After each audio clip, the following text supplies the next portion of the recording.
제가 집에서 가까운 화성에 사는데, 집에서 가까운 교회에서 이제 금요일마다 새벽 설교 봉사를 합니다. 그런데 그 교회는 노타이 시즌이 있습니다. 7월부터 8월까지 넥타이를 하지 않기로. 그거의 덕은 거의 설교자만 보는 것 같은데, 어쨌든 7월부터 8월까지 넥타이를 하지 않습니다. 근데 제가 7월 첫 주 금요일에 새벽에 일어나서 계속 울려요. 그래서 넥타이를 맸습니다. 잘 안 매지는 거예요. 멍하니까, 새벽에 일어나면 멍하니까 그랬겠죠. 한번 맸는데 안 되니까 또 풀고 또 매고 또 풀고 또 매고 서너 번을 그렇게 한 뒤에 이제 됐구나 하고 집을 나가려고 딱 발을 띄다가 7월 생각하고 넥타이를 풀었습니다. 여러분, 그때 넥타이를 하고 갔으면 안 될까요? 아니죠. 넥타이를 안 하고 가도 괜찮고 하고 가도 괜찮습니다. 또 어떤 교회는 그 정도가 아니라 노넥타이 시즌이 저는 참 은혜롭더라고요. 제가 일부 때 여쭤봤거든요. 혹시 우리 교회는 그런 거 없냐고, 설교 중에 풀러버리려고. 근데 아닌 것 같더라고요. 근데 혹은 어떤 교회는 그래요. 와이셔츠는 반팔이 없다. 뭐예요? 여름에 땀을 이렇게 흘려도 반팔이 없습니다. 그냥 긴 양복 와이셔츠를 입는 경우도 있습니다. 근데 문제가 안 돼요. 그러면 그러기로 하면 그렇게 하면 되고, 안 하기로 하면 안 그렇게 해도 돼요. 왜요? 본질이 아니니까요. 중요하지 않습니다. 그걸 10년간 했건 20년간 했건 30년간 했건 상관없어요. 그냥 중요하지 않아요. 이렇게 할 수도 있고 저렇게 할 수도 있습니다. 우리 집은 이렇게 한다 저렇게 한다, 그거 중요한 건지 잘 싹 따져보시고, 안 중요하면 다 자유롭게 풀어버리십시오. 쓸데없는 규칙만큼 안 좋은 게 없습니다. 근데 중요한 건 뭐냐면, 우리가 놓치지 말아야 될 것, 붙잡아야 될 것을 놓아버리면 어떤 일이 벌어질까요? 그거야말로 절체절명의 위기 상황이 옵니다. 중요한 것과 중요하지 않은 것을 분별하는 지혜를 우리가 항상 구해야 합니다. 그러면 그걸 구별하지 못하면 우리의 열심조차도 방향을 잃어버리고 누군가를 괴롭게 하고 하나님 나라의 영광을 가로막는 것이 되어버립니다. 우리 옆에 분 보시면서 한번 얘기해 주실까요? 예수님 한 분만으로 충분합니다. 한번 얘기해 주세요.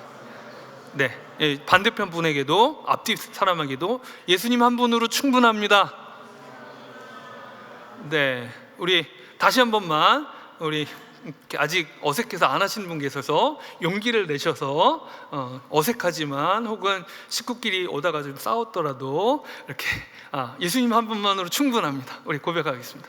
예수, 한눈 팔지 맙시다. 한눈 팔지 맙시다.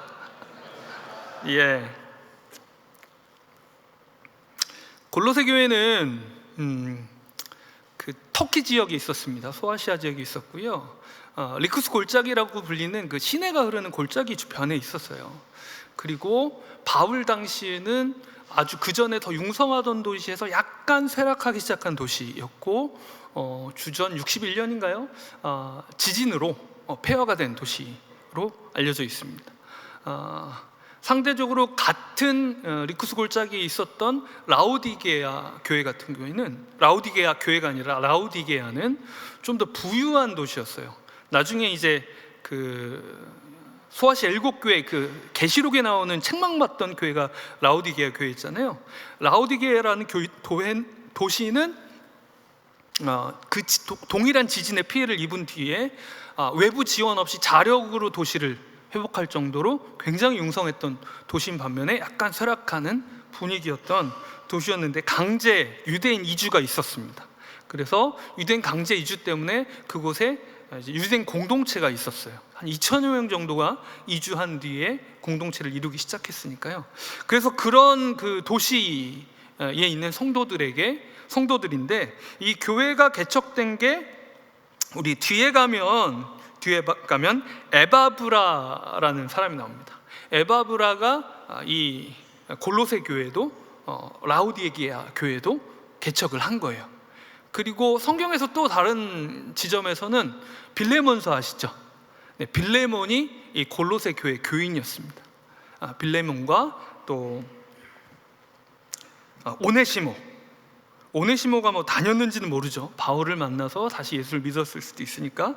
근데 어쨌든 이 골로새 교회가 있는데, 이 골로새 교회가 흔들렸어요. 그러니까 흔들렸다기보다 항상 유혹 속에 있었습니다. 왜 그러냐면 이 골로새 교회가 있던 지역 자체가 헬라 철학, 그리스 철학의 영향을 받고 있었고, 이게 역사적으로 그 당시의 자료에 무엇이다 이렇게 명칭을 해놓지 않잖아요. 예를 들어 요즘처럼 요즘 세대는 뭐 그 모던 세대, 포스트 모던 세대, 혹은 글로벌 세계화 세대, 뭐 이런 식으로 세대를 이름 붙이던 때가 아니잖아요, 그죠?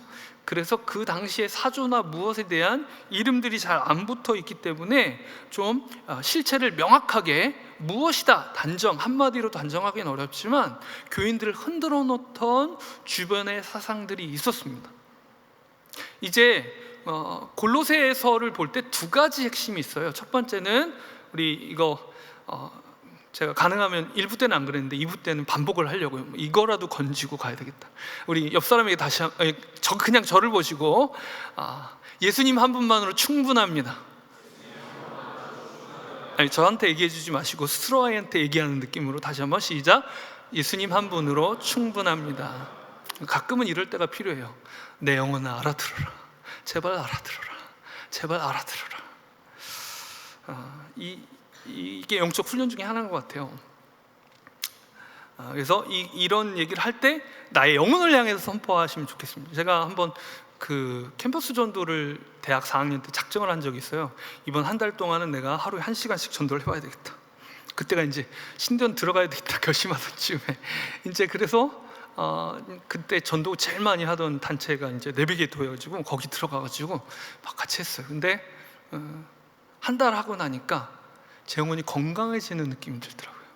왜 그런가 생각해 봤는데 이후로도 계속 생각해 보니까 제가 복음을 얘기해 주는데 한 명도 안 믿었거든요. 제대로 잘 들어주지도 않아요. 요즘은 아예 캠퍼스 노방전도 자체를 못합니다. 이단들이 하도 설쳐가지고 아예 못하게 규칙으로 막아놓고 그래요.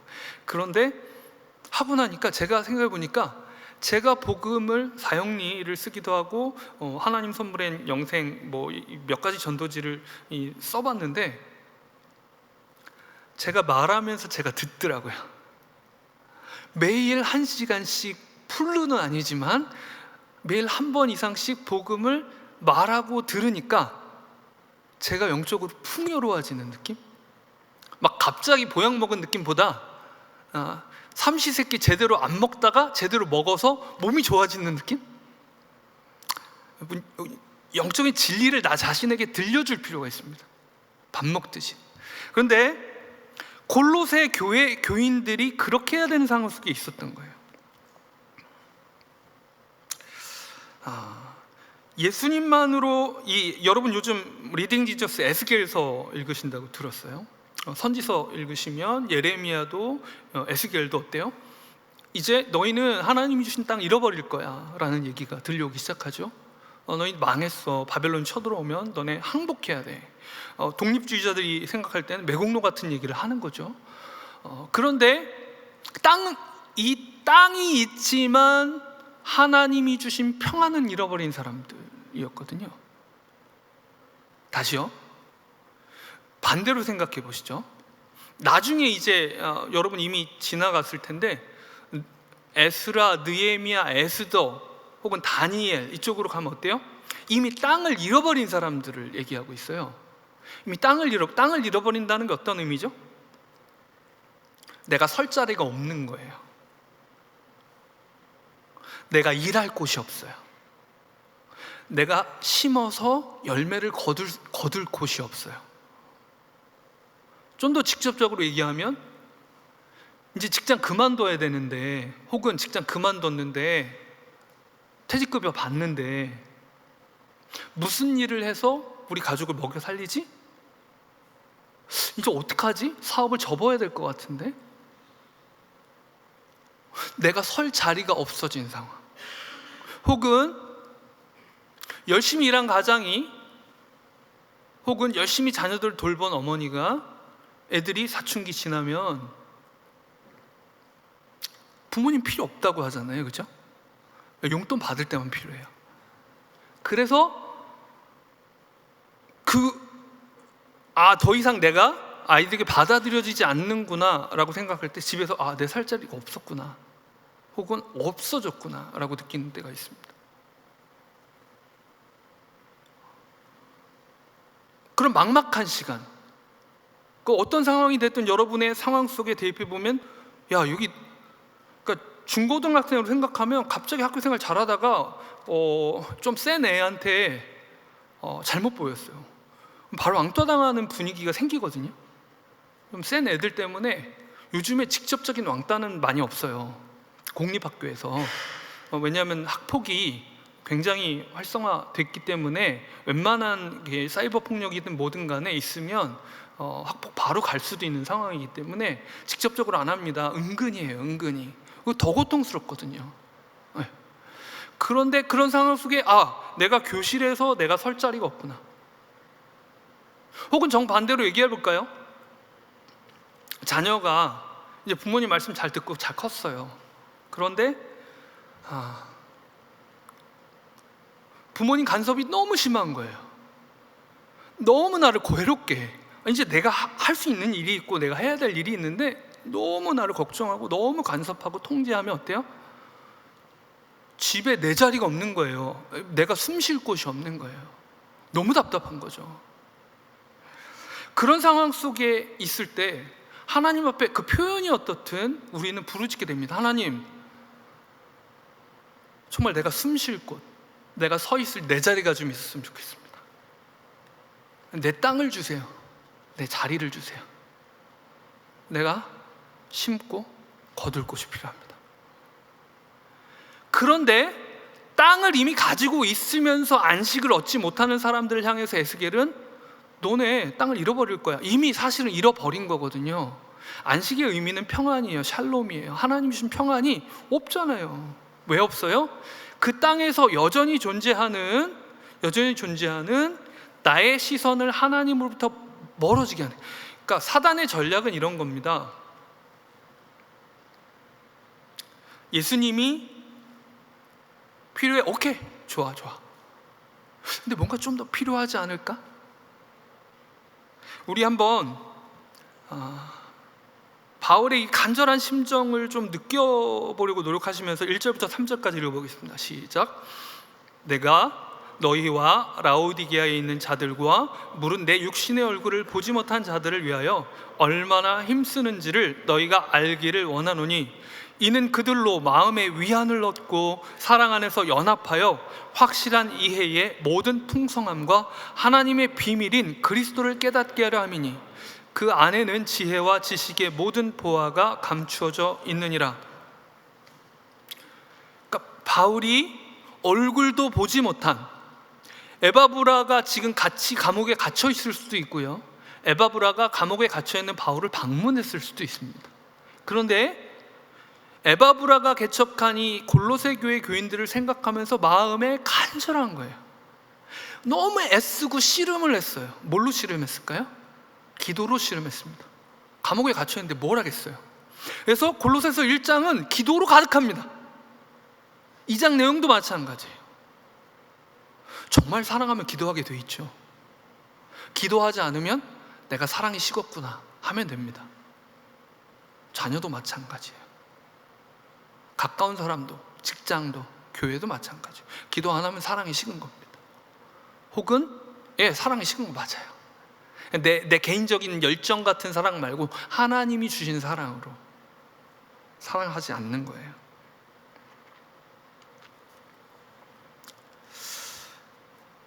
골로새 교회 교인들이 처한 그 상황이 아까도 말씀드렸지만 이 골로새서의 핵심이 첫 번째 예수님 하나 충분합니다. 두 번째는 특별히 2장에 곳곳에 나오는데 그 당시에 무슨 사조가 아닌데 곳곳에 힌트처럼 이렇게 숨겨져 있습니다. 그래서 대답만 있어요. 대답만. 골로새 교인들이 처한 위기와 그들의 마음을 흔들어 놓던 것들이 무엇이었는지에 대한 것을 바울도 알고 라오디게아 교인들도 이 말을 들으면 아는데 우리는 몰라요. 기록으로 포스트 모더니즘 뭐 이런 식으로 나오지 않으니까. 그런데 우리가 그걸 요즘 추리 예능 이런 거 있잖아요. 그런 태도로 곳곳에 있는 힌트들을 발견해 보면 지금 현대의 말로 해보면 영지주의 혹은 율법주의, 금욕주의, 천사 숭배사상, 신비주의, 유대 신비주의 이런 식으로 이름을 붙일 수가 있어요. 혹은 그런 것들이 다 모조리 혼합된, 특별히 영지주의는 역사적으로 이때는 사실 등장하기 전이거든요. 오히려 사람들은, 학자들 중에는 영지주의가 골로새 교인들이 가졌던 통칭 신비주의적 유대율법주의의 영향을 받았을 것이다 라고 주장하는 사람도 있습니다. 어쨌든 이 사람들의 마음을 온통 흔들어 놨어요. 이 골로새서 1장에 칭찬들이 많거든요. 얼마나 아름다운 믿음의 소식들을 가지고 있는지, 예수 그리스도 앞에 얼마나 신실한지에 대한 칭찬을 하면서 동시에 염려를 하고 있는 거예요. 혹은 만나보지 못했기 때문에 그들 안에 있는 열매와 덕목을 더 크게 칭찬한 뒤에 그 다음에 조심스럽게 권면하는 것일 수도 있고요. 추리를 해보면 이들의 마음을 그리스도께로부터 떨어뜨려 놓았던 것들이 무엇인가 얘기할 수 있는데, 한 가지 예를 들어보면 얼마나 예수님만으로, 다시 한번 할까요? 우리? 약간 졸린 분들이 있어가지고, 자, 예수님만으로 충분합니다. 예수님만으로 충분합니다.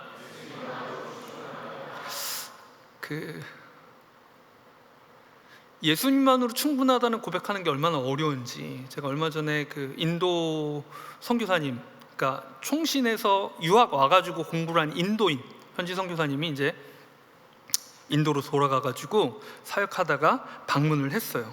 그래서 저랑 얘기를 나누는데 뭐가 어려웠냐면, 첫 번째는 교인들이 두 군데 동시에 개척을 했는데, 자기 집하고 먼 곳하고, 자기 집, 부모님 모시고 대가족, 자기 여동생도 데리고 살고 그 집에 개척을 한 그 교회는 어려움이 있는데, 그 하나님의 교회라고 아세요? 안상홍이라고 원래 남자 교주가 있었는데 자기가 재림주라 그랬는데 죽었어요. 희한하죠? 죽었는데 놀랍게도 그 부인이 자기는 어머니 하나님이다 라고 주장하면서 이렇게, 근데 신흥종교급으로 굉장히 세력이 큽니다. 제가 있는 향남 쪽에 이거 2배만한 빌딩이 있어요. 다 그냥 거기 건물인데, 그런 식으로 이렇게 곳곳에 세력이 있어요. 거기 그 이단 선교사가 와가지고 성도들 흔들어 놨다는 거예요. 그리고 또 한 군데는 좀 먼 곳에 개척을 했는데, 좀 조심에 가까운 한 가정에서 개척을 했는데, 거기엔 더 많은 사람들이 모이는데, 문제는 뭐냐면 그 사람들이 예수 그리스도 알아가면서 예배하고 그러고 있는데, 유혹이 뭐냐면 힌두교도들이에요. 힌두교도들은 다 믿을 수 있거든요. 신이 많아요. 새로운 신 하나 만들 수도 있어요. 그런데 예수님을 믿는데 다른 신들도 믿는 거예요.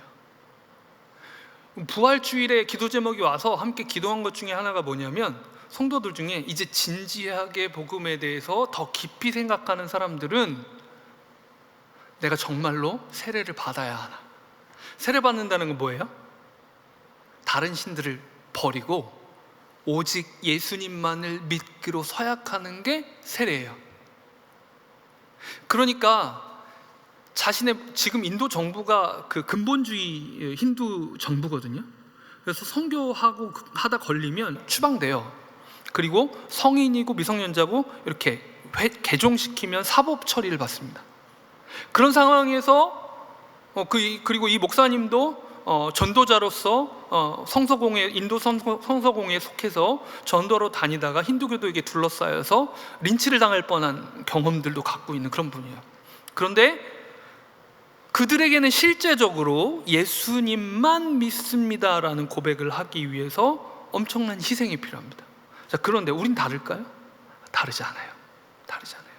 우리도 예수님만 믿습니다. 우리 여기 다 앉아있지만 똑같이 예배 드리지만 예수님만 세례를 받았어도 내가 예수님만 믿습니다라는 고백을 실제적으로 하기 위해서 고난을 당해야 했는데 그 고난 당하는 걸 피하고 있는 경우도 있습니다. 사실 그리스도인의 삶은 고난과 멀면 안 돼요. 좀 쫓겨나기도 하고요, 손해도 봐야 되고 돈도 좀 띄고, 꼭 그걸 위해 애쓰시라는 게 아니고 그걸 피할 수 없는 경우들이 나타납니다. 나의 자유를 박탈당한 것 같은 상황들도, 억울함도 있을 수 있어요. 내가 이건 뭔 사소고생인가 하는 시간들도 있을 수 있습니다. 직장에서 리베이트를 받는 계약 당사자들, 담당자들이 리베이트 받는 관행들이 있는 회사들이 있어요. 그리고 딱 그 사람이 받아가지고 사무실에 상급자들로부터 하급자까지 골고루 퍼센트 나눠가지고 봉투를 나눠주는 경우들도 있고요. 내가 이런 회사 어떻게 다니지? 제 동생이 뭐 그런 일이 있었다는 건 아닌데 대기업에 딱 들어가서 3년 있고 나서 저한테 얘기하더라고요. 형, 이 회사가 너무나 불이해. 나 나와야 되겠어. 제가 얘기했습니다. 우리 대한민국이 불이해. 너 이민 갈 거냐? 그러니까 중요한 것은 우리는 불이한 땅으로 부름받았어요. 불이한 곳, 여러분이 있는 곳이 부조리해서 여러분이 사업을 시작하면 불이함이 없어지는 게 아니에요. 그러면 부름받은 그 자리에서 내가 어떻게 살아가느냐인데, 내가 복음대로 예수 그리스도를 믿는 믿음으로 살려면, 내가 예수님 한 분으로 만족합니다로 살려면 이게 보통 일이 아니잖아요.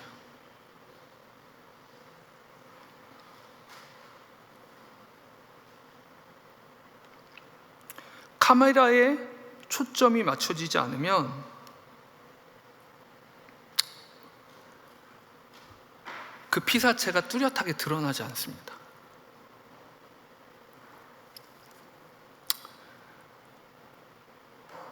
그 안에는 3절에 그 안에는 지혜와 지식의 모든 보화가 감추어져 있느니라. 그 안이 누구죠? 예수 그리스도 안에. 4절에 내가 이것을 말하면 아무도 교묘한 말로 너희를 속이지 못하게 하려 함이니.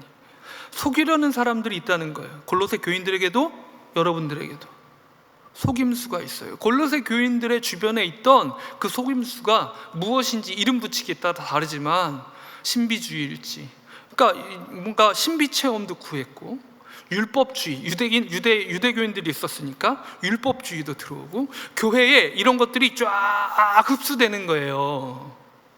우리가 그 속에서 살아가니까 그 생각들이 우리 안에 들어와서 복음에 물타기를 하는 거예요. 예수님을 버리진 않는데 예수님도 믿지만 그것도 맞구나. 제가 저의 실패를 말씀드리면, 제 마음속에 요즘에 저의 실패를 하나님이 크게 하나 드러내신 것 중에 하나가 무엇이냐면 가정에서의 실패입니다. 정말 부끄러운 일이고, 제가 지난 20년 동안 무엇을 했는가에 대해서 다시 한번 생각하는데, 몇 차례 제가 하나님께서 사인 주셔서 바꾼다고 회개한다고 회개했는데 여전히 이 모습인 거예요. 제 아내가 한번 강력하게 최근에 도전을 했습니다. 몇 주 전에. 왜 그렇게 높은 기준으로 식구들 괴롭게 하느냐. 몇 가지 계기가 있었는데 그 중에 하나는 제 큰애가 이제 재작년에 그 대안학교 다니다가 검정고시 보고 이제 중퇴를 했어요. 더 이상 필요 없다고. 그리고 홈스쿨링을 이제 2년여 하고 있는데, 하면서 이제 제대로 공부하기가 쉽지 않죠, 혼자. 이제 재수하고 있는데, 재수하다가 그동안 성실하게 하지 못했고 자기가 정말 많이 충실하지 못했다는 그 후에 이게 현실 자각 타임이 온 거예요. 그래서 이제 그 고민을 엄마한테 털어놓으면서 아빠한테 이야기하기는 너무 두렵다. 제가 중간에 한 1년 정도 사역 그만두고 그 애들 데리고 1년 정도 전업주부가 돼가지고 애들 데리고 홈스쿨링을 했었거든요. 그 기간 동안 아빠가 더 무서워졌다. 도대체 뭘 한 거냐. 아내는 막 그동안 일하면서 너무 했었는데. 전 막 마음속에 변명하고 싶죠. 전업주부들은 이해하실 겁니다. 애들하고 같이 마주 대하는 시간이 많으면 좋은 소리가 많이 나올까요? 잔소리가 많이 나올까요? 사이가 좋아질 가능성이 높을까요? 청소년 자녀들과 멀어질 가능성이 높을까요? 저는 막 그런 얘기하고 싶은데 인정할 수밖에 없더라고요. 뭐냐면 제가 가정에 대한 설교도 하고 가정 상담도 하고 부모 모임도 하고 이렇게 하면서 제가 성경에서 발견한 아주 너무 아름다운 진리들이 있잖아요. 우리 가정이 이렇게 됐으면 좋겠어요. 이 가정에서 제가 아들이 넷인데 오죽하니 싸우겠습니까? 그러면 이제 얘네들이 이런 모습이 됐으면 좋겠는데 그 중에 제일 모범이 되고 좋아졌으면 좋겠는 욕심이 생기는 게 누구예요? 큰애예요. 큰아들이. 그러니까 큰아들을 막 뭐라고 막 다그치는 거죠.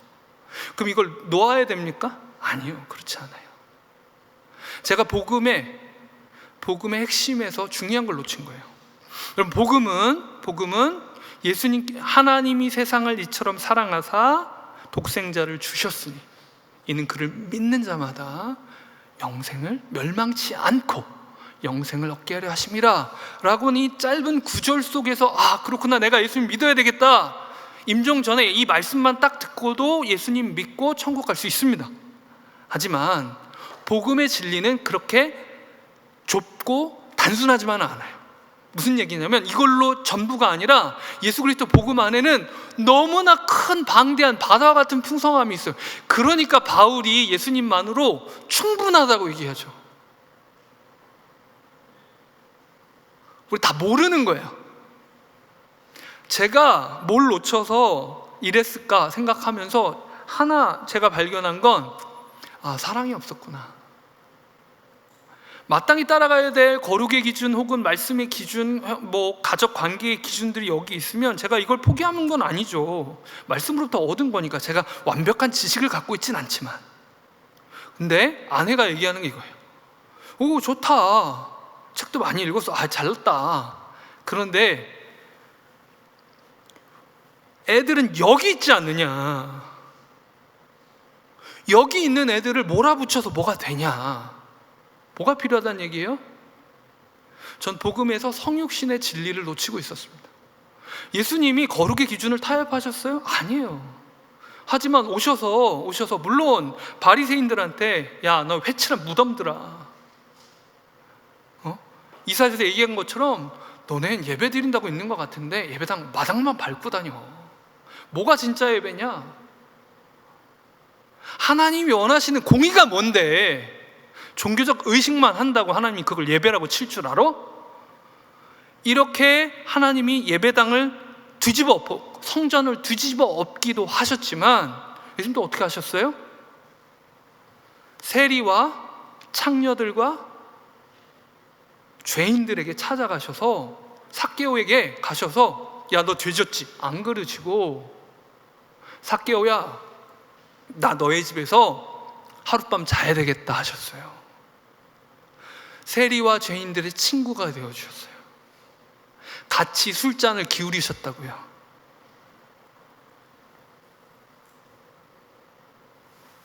우리가 진흙탕 속에 뒹굴고 있는데 엉망인데 그 속에 오셔서 사랑으로 끌어안으신 게 복음인데 저는 제 아들들을 정죄하고 있는 거예요. 얼마나 심각하게 계속 몰아쳤으면 큰아들이 무서워서 자기 실패를 아빠한테 고백 못하겠다고 했어요. 이것이 저의 율법주의고 저의 정죄고 말씀을 흉기로 만들어가지고 난도질을 해댄 겁니다. 저는 이렇게 실패했습니다. 여러분의 실패는 어떤 것이 있습니까? 우린 곳곳에서 실패합니다. 가장 거룩한 것, 가장 귀한 것을 가지고 실패합니다. 교회 역사가 생기면은 교회 안에 전통이 있습니다. 맨 처음에는 좋은 것에 수착했을 거예요. 우리 교회에서 제일 믿음 좋은 권사님, 집사님 혹은 장로님이 어떻게 신앙생활 하는지 모델에서 잘 보니까 새벽 기도를 하죠. 혹은 말씀 묵상을 하죠. 혹은 공예배에 잘 참석을 하죠. 혹은 하루에 2시간씩 기도를 하시네? 그러면 나도 그러면 좋겠다. 그 마음까지는 나쁠 게 없어요. 그런데 어느 정도 지나면 왜 너는 2시간 기도를 안 해? 왜 너는 묵상을 안 해? 왜 너는 목장 모임에 참여를 안 해? 여러분, 이 모든 것들을 하나도 안 하고 이것들 다 하는 나보다 훨씬 신실한 사람들이 많아요. 이런 모든 종교들 11조도 안 하고 모두 못하고 다 사정이 있겠죠. 그거 다 안 해도 나보다 훨씬 주님을 사랑하는 사람들이 많다고요. 성전에서 그렇게 쌩 난리를 치던 제사장들과 장사치들보다 예배 안 드렸겠습니까? 그 사람들이? 우물가의 여인이 주님 앞에서 가까워요.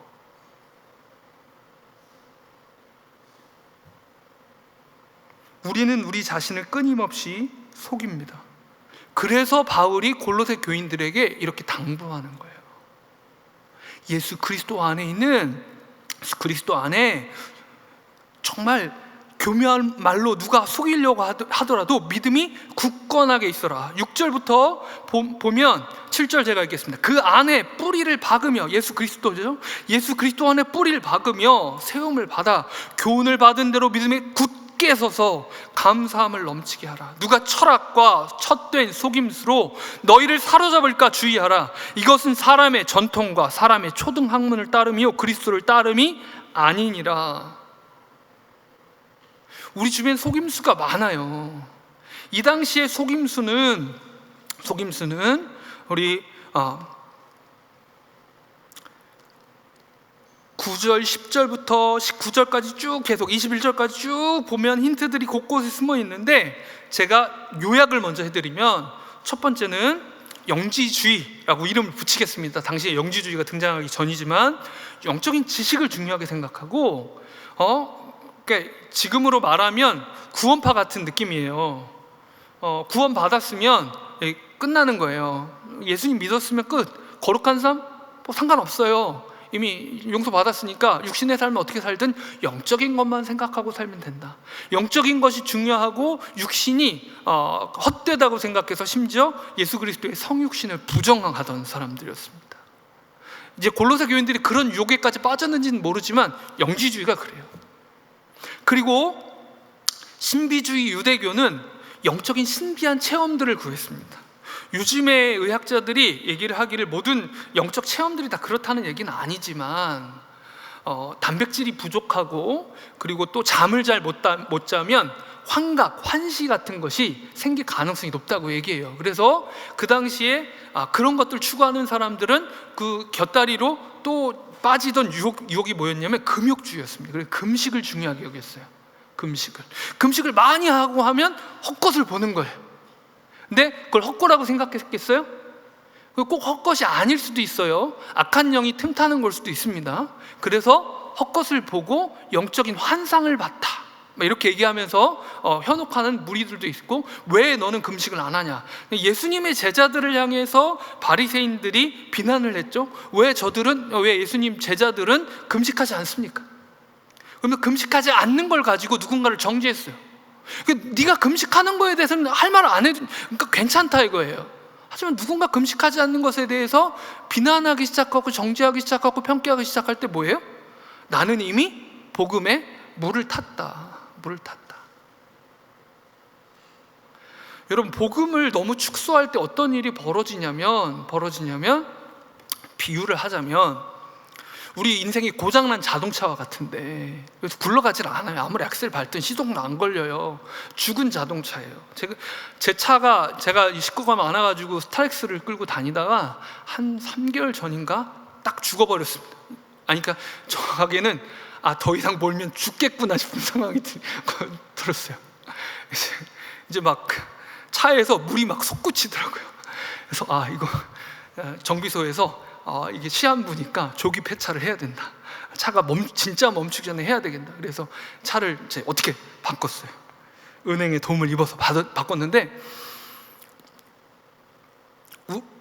우리 인생이 고장난 차처럼 딱 묻혔었어요. 사망 진단을 받았어요. 그럼 어떻게 해야 돼요? 제가 엔진이 멈춰서 엔진을 보링한다 그러죠. 엔진을 거의 바꾸다시피 하는 걸 몇 번 해봤거든요.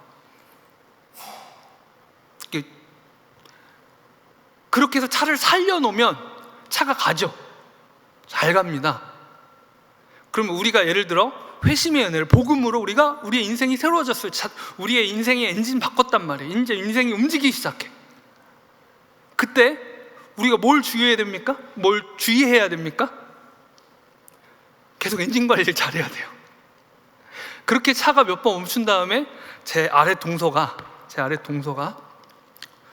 제 아내가 9째고 제 동서가 10째인데 정비를 해요.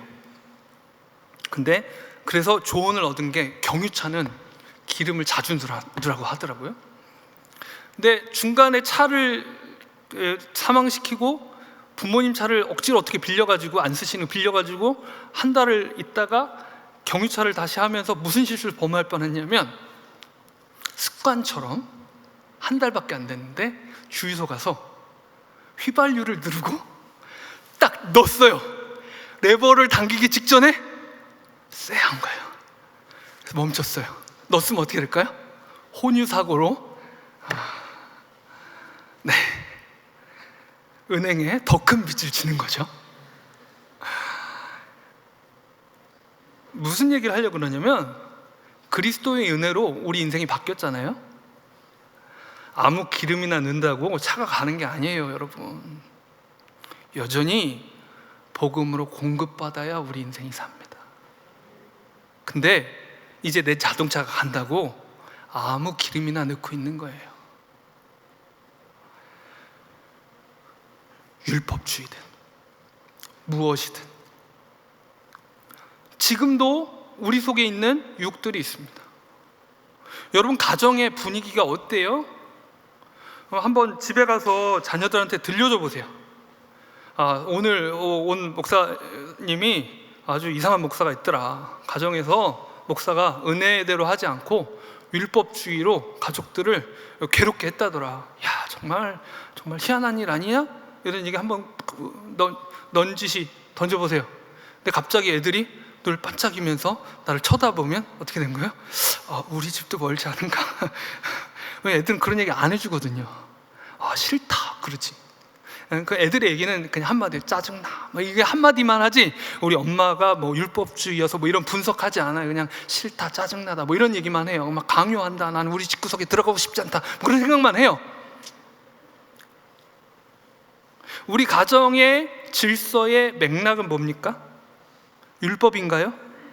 아니면 누군가가 독재자가 돼서 율법이든 또 다른 것이든 독재하는 것인가요?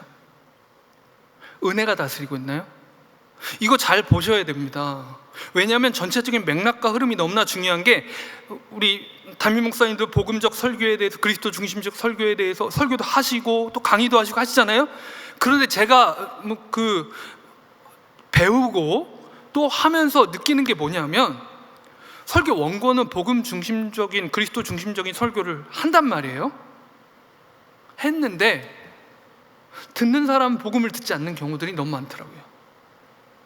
그러니까 설교자의 목도 있고 듣는 사람의 목도 있어요. 그게 뭐냐면 복음을 듣는데 율법주의로 재해석을 기가 막히게 해요. 왜 그렇게 할까요? 그 사람이 살아가고 있는 맥락이 공로주의인 거예요. 계속 회사에서도 성과급 받고 학교에서도 성적대로 등급을 받다 보니까 그 영적으로도 내가 등급제에 속한 것 같고, 나는 몇 등급이고 너는 몇 등급이고, 이렇게 생각하는 게 우리 사고방식에 쭉 들어와 있어요. 힌두교도들이 교회에 와서 이 신도 믿고 저 신도 믿고 생각하는 게 의식적으로 노력해서 그런 게 아니잖아요. 그냥 그 사람들의 세계관이 그런 거예요. 우리의 세계관이 그렇게 등급제와 경쟁주의와 자본주의와 승자 독식주의, 그렇게 사로잡혀 있으면 어떻게 될까요? 그냥 그 외모 지상주의로 사로잡혀 있으면 자연스럽게 그 모든 메시지가 내 안에서 그렇게 그 렌즈를 통과해서 재해석돼 버려요. 여러분, 배우자들이, 자기 가족들이 혹은 부모님이 아무리 얘기해도 못 알아듣는 게 있죠. 어떻게 해야 돼요? 빨리 포기해야 됩니다. 듣고 싶지 않은 거예요. 듣기 싫은 거예요. 하나님의 놀라운 은혜가 아니면 들리지 않습니다. 그냥 그 얘기를 하느니 기도하세요. 안 들려. 우리가 그 영혼을 바꿀 수도 없고, 죄를 깨닫게 이렇게 눈을 보여줄 수도 없어.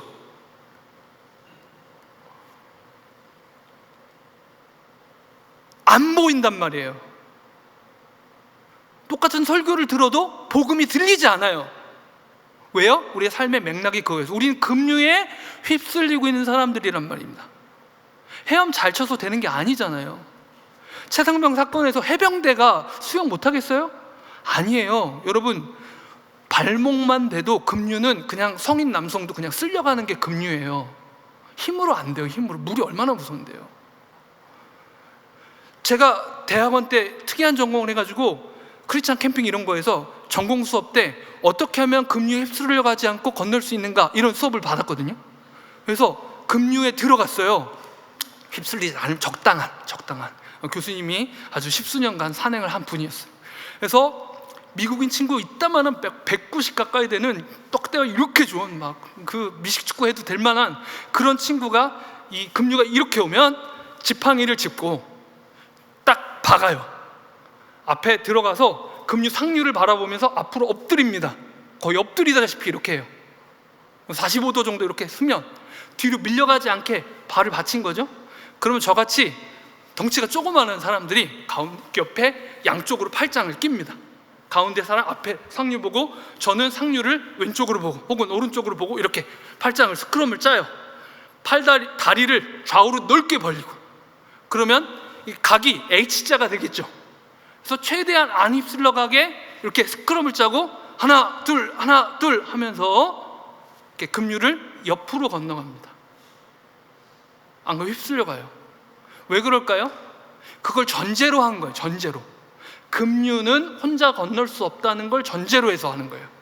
마찬가지로 우리는 세속주의의 급류 속을 살아가는 사람들이어서 우리의 모든 태도가 그런 모양이에요.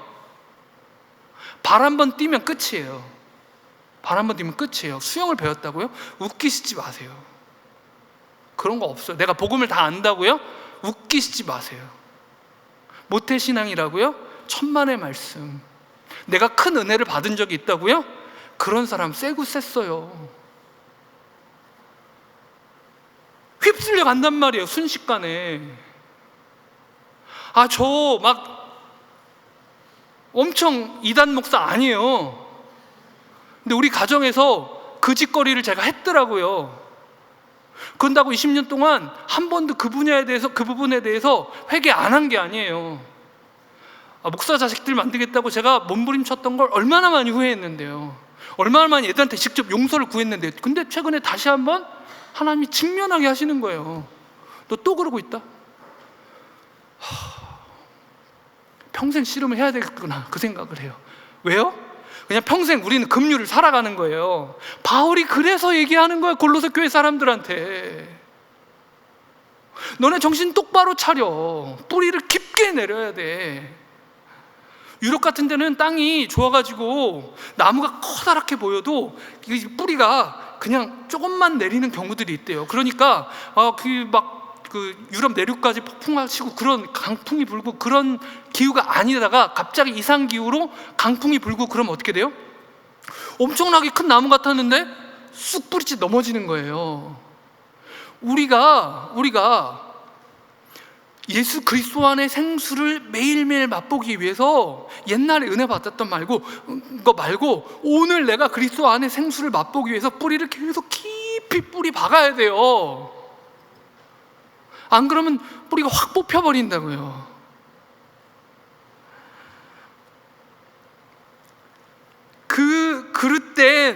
그릇된 신학들에 대해서, 철학과 속임수에 대해서 바울은 8절 말씀입니다. 누가 철학과 헛된 속임수로 너희를 사로잡을까 주의하라. 이것은 사람의 전통과 세상의 초등학문을 따름이요 그리스도를 따름이 아니라.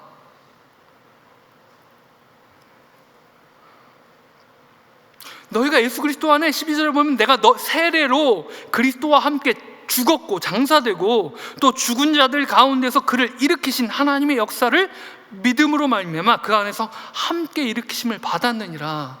너가 새로운 생명을 얻었잖아. 그렇게 됐으면 13절 말씀 함께 읽겠습니다. 시작. 또 범죄와 육체의 무할례로 죽었던 너희를 하나님이 그와 함께 살리시고 우리의 모든 죄를 사하시고, 14절, 우리를 거스르고 불리하게 하는 법조문으로 쓴 증서를 지우시고 제하여 버리사 십자가에 못 박으시고 15절입니다. 통치자들과 권세들을 무력화하여 드러내어 구경거리로 삼으시고 십자가로 그들을 이기셨느니라. 예수 그리스도의 승리가 너무나 명확한 거예요. 주님이 십자가에서 죽으시면서 사단은 주님을 조롱했겠죠. 하지만 그것이 자신의 머리가 부수어지는 것임을 사흘 뒤에야 깨달았습니다.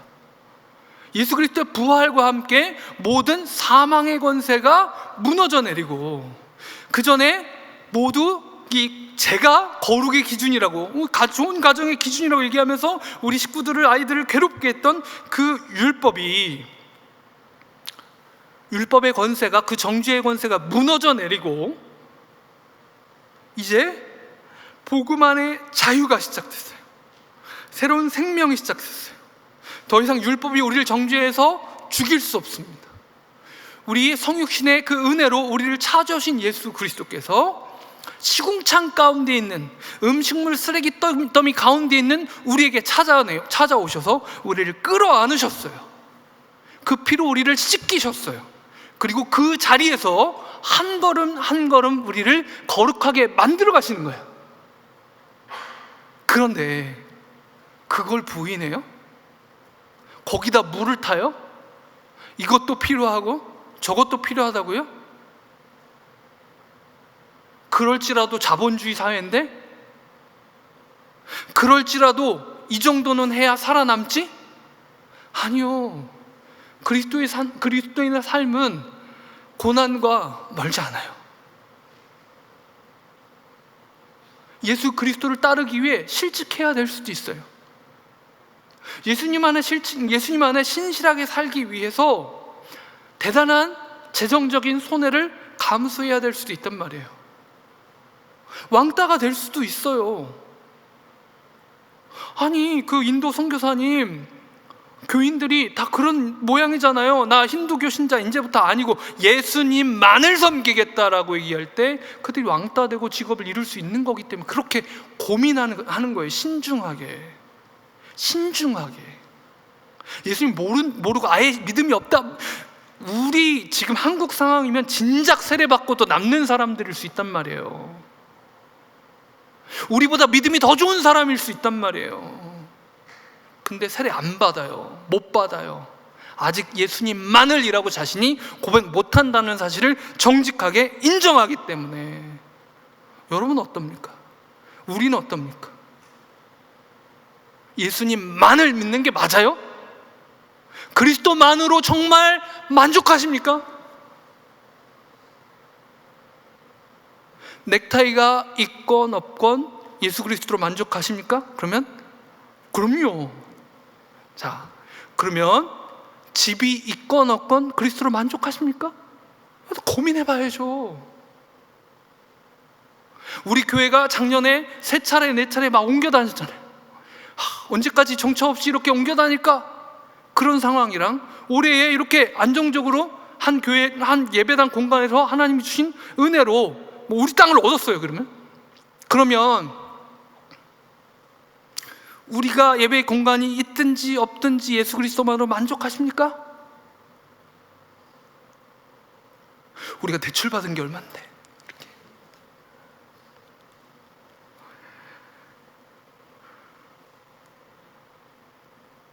우리 여러 가지 생각과 고민들을 실제적으로 하면서 매번 건건이 저울에 올려놔야 돼요.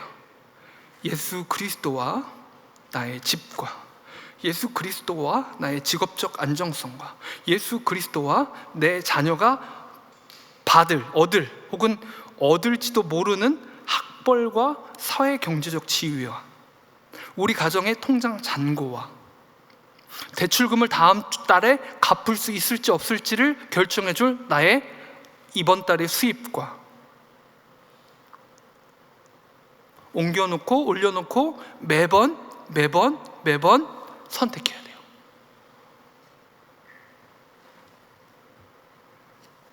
그러면서 매번 우리의 고백을 확인해야 됩니다. 그런 시험을 매일매일 통과하면서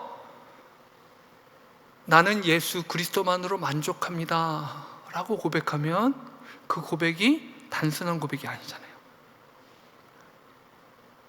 우리 중고등학생도 몇몇 있는 것 같은데,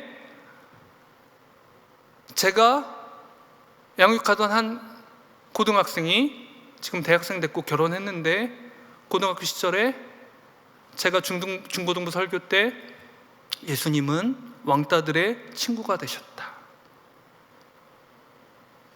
왕따가 저희 애들도 대안학교 보내고 그랬지만 어떤 학교가 좋다 나쁘다 그런 의미가 아니라 학교 폭력, 왕따, 공립학교에도 있고 대안학교에도 있고 기독학교에도 있을 수 있습니다.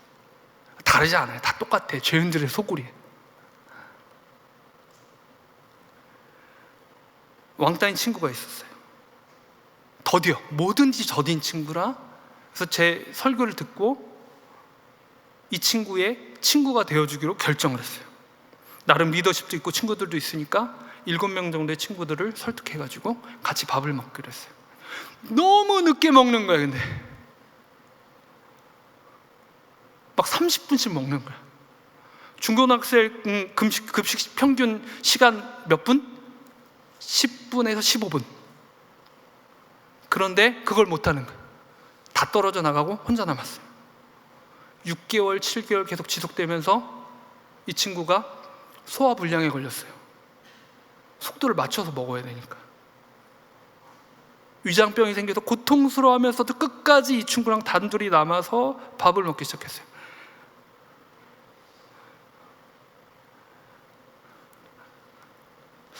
이 친구에게 너는 예수님만으로 만족하니? 그럼 막 고민했을 것 같아. 근데 만족하기로 결정했니? 그럼 네라고 대답했을 것 같아. 매일매일의 선택이에요. 매일매일의 선택이에요. 우리를 혼돈스럽게 만드는 잡다한 속임수들이 뭡니까? 철학과 헛된 속임수들, 우리식의 유대주의들, 금욕주의들. 우리는 급류를 건너가고 있다는 사실을 꼭 기억하시기 바랍니다. 정신 똑바로 차리십시오. 우리 옆에 분에게 얘기해 주십시오. 우리 함께 정신 차립시다. 예수님 한 분만으로 만족합시다. 우리 옆에 있는 사람이 함께 하지 않으면 휩쓸려 가는 거예요. 같이 스크럼을 짜야 내가 살아남을 수 있어요. 우리 함께 찬양하면서 예수, 은혜 아니면 살아갈 수 없네. 가사를 좀 바꿔서요, 예수 아니면 살아갈 수 없네 라고 좀 고백했으면 좋겠습니다.